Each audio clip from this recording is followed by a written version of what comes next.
Labour's in this country raised an extra £60 billion.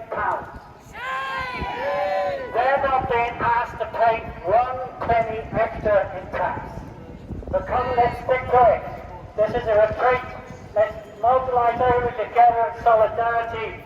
Let's really march for a change that's required. And I'll tell you something else. If Labour is not prepared to do that, and I don't think they will, then maybe this is the time for us as ordinary working people, trade unionists, to look for a new movement to be able to deliver what we need and what we deserve.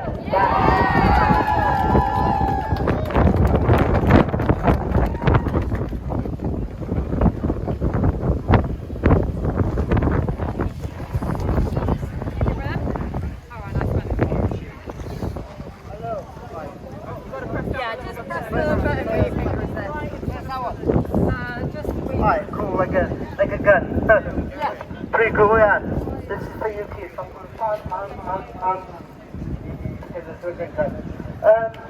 So anyway, I want to say first of all, thank you for every single one here today, because like the gentleman just said, is that we are going to win this war, and let's be honest, right? We've pushed the government back now to focus to get them to push back a review of PIP.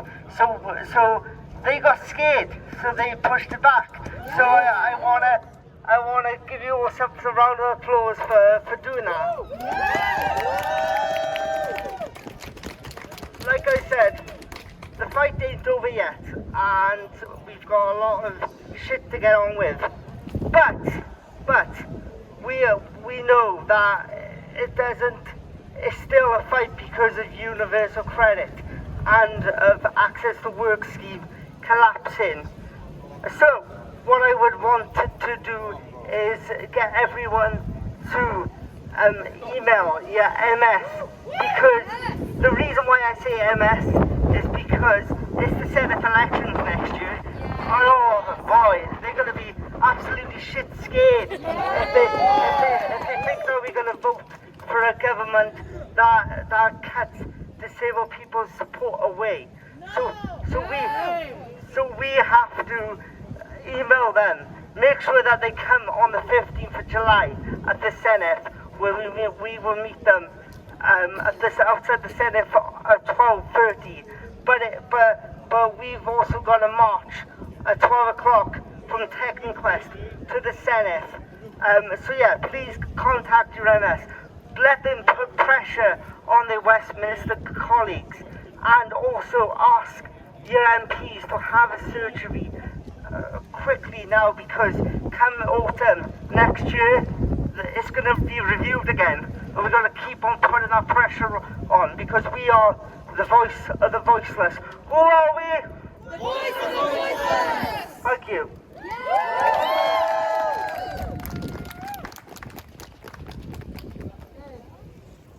Right, want to do a few chats? I mean, we got it some different ways.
Clause 5, they forgot about Schedule 2, and they've now just put that, basically the verbal thing.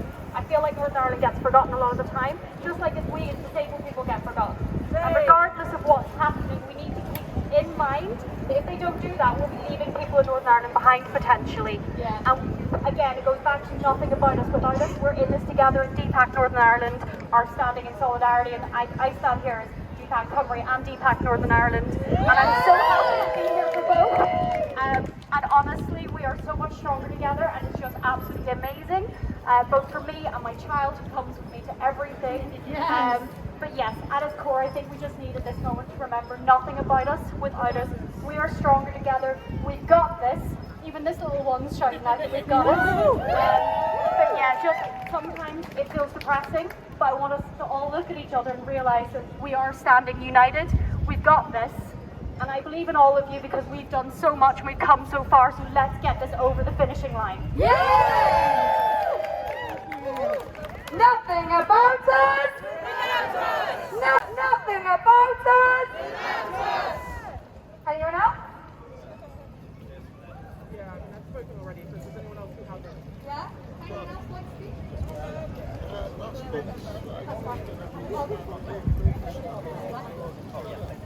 Alright, let's just pass on there, okay?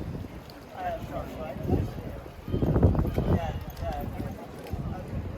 haven't prepared anything, so it's not cut. There's been a lot of talk recently about burden and unsustainable. You know who's the real burden in society? It's the billionaires. Reaching offer. I'll tell you what's unsustainable. It's a system of capitalism that's killing the planet.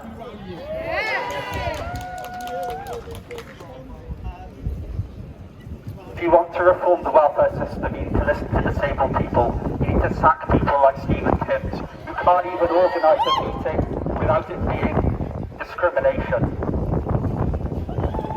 If you want to sort out the DWP, sack Liz Kendall, sack Torsten Bell, sack the rest of the Labour government.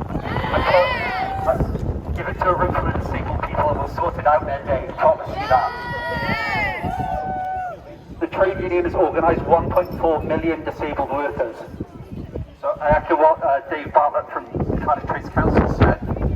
We need to not give these Labour politicians that vote for cuts, not give them a single penny more.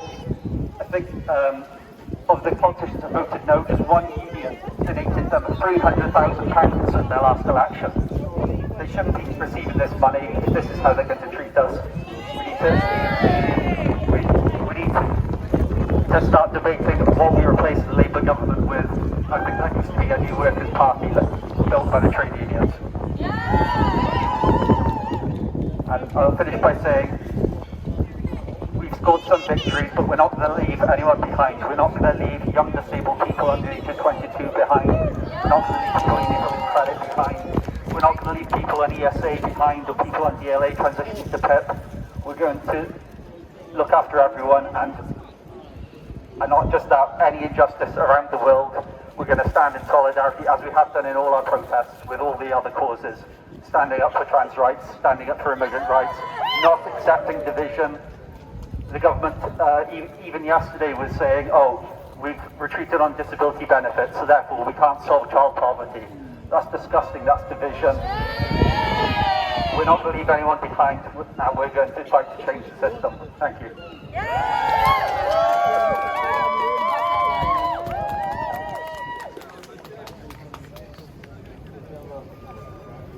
You're alright, mate.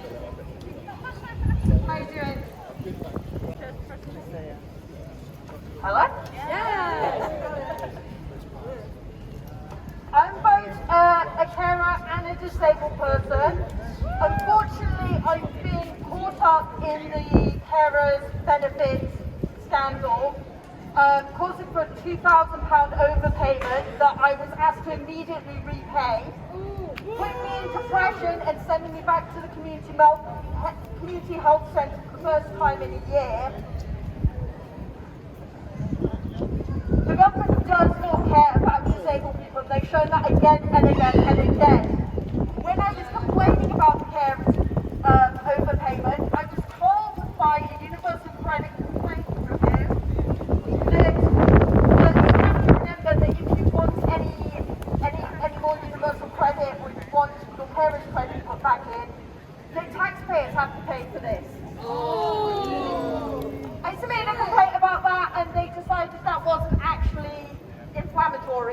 Universal Credit thinks it's fine to accuse disabled people of using up taxpayers' money.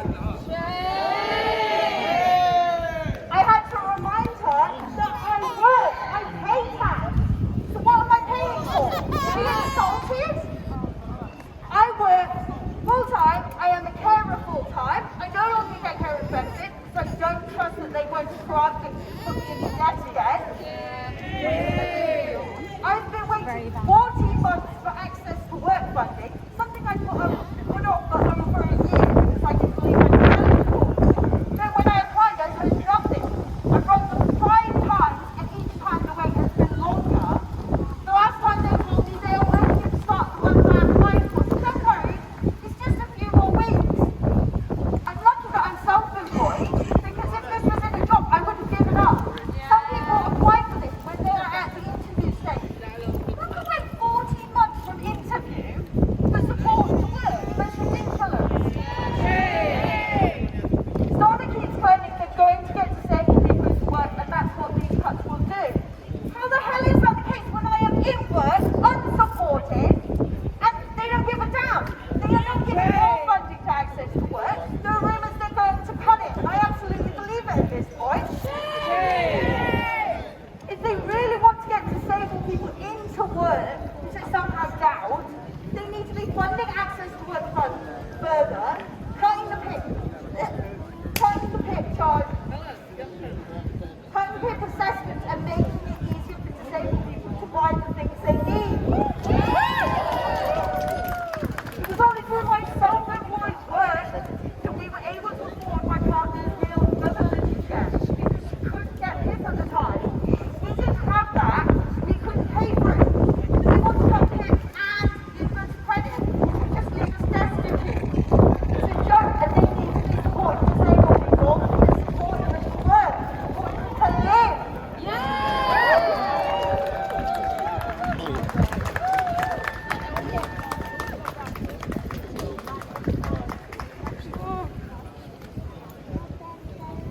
Thank you.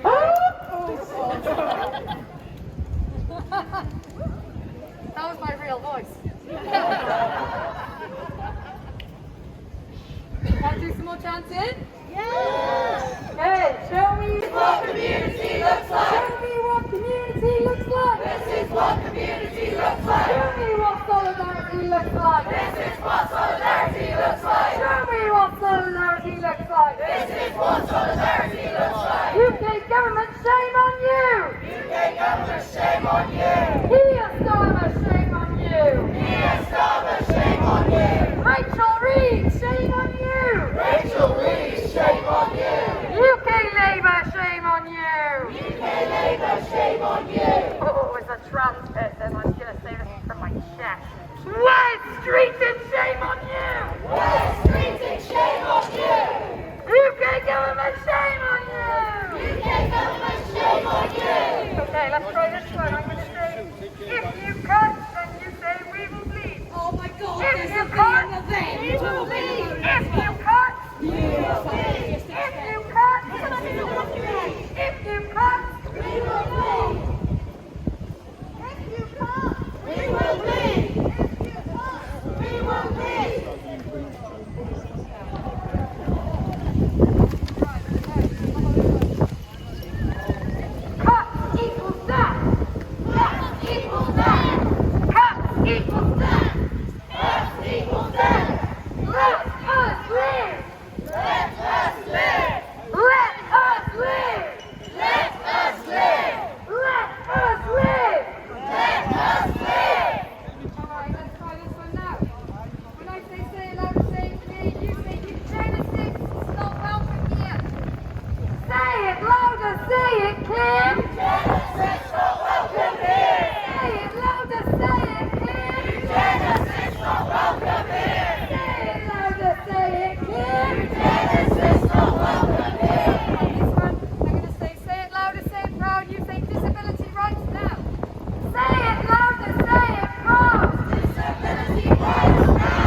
a union, we are fighting for a decent, supportive, properly resourced social security system.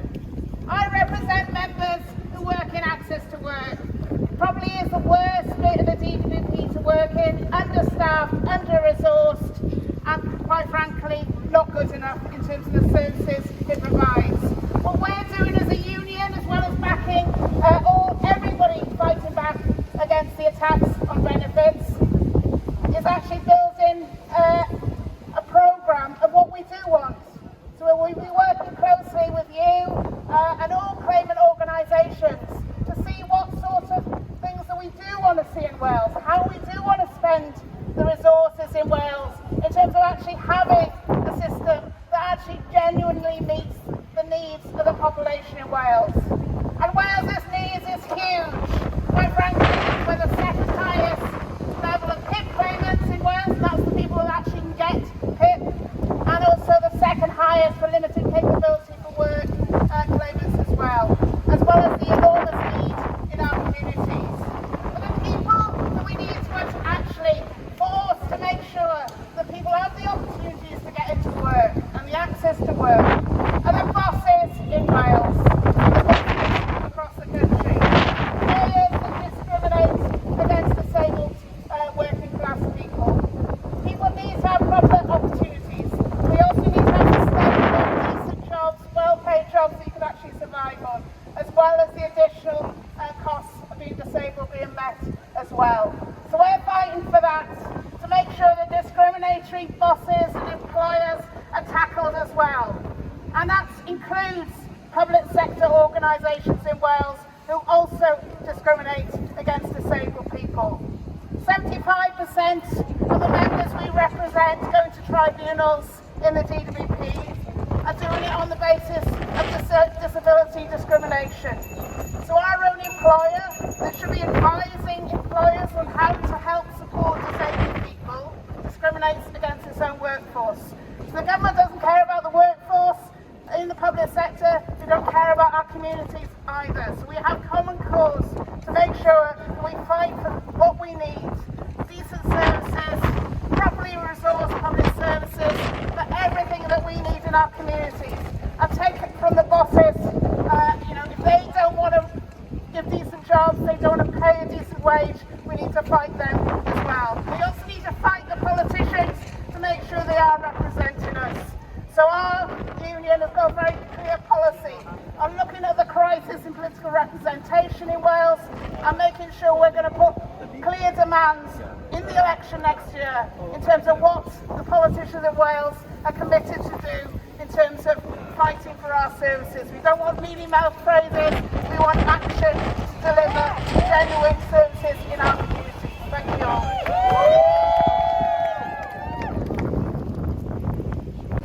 Sure, maybe we scared them enough so they rolled up on the pit stop. But let's not remember this was built on the idea that benefits fraud and benefits fraud. The pit fraud rate is 0.0%. It took me 13 months to first get fucking anything. If my housemate hadn't said, keep going, you're giving up, I would have given up on the spot. It's fucking traumatizing. They want you to live out it.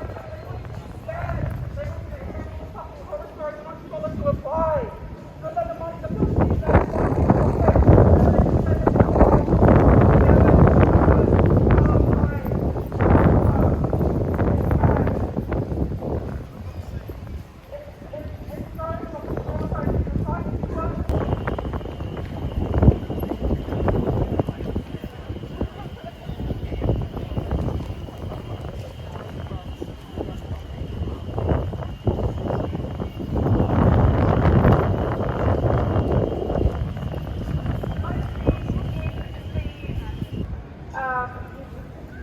I don't normally come to these. It's difficult for me to come to these, especially if I have to be on my own, or even to try and say anything.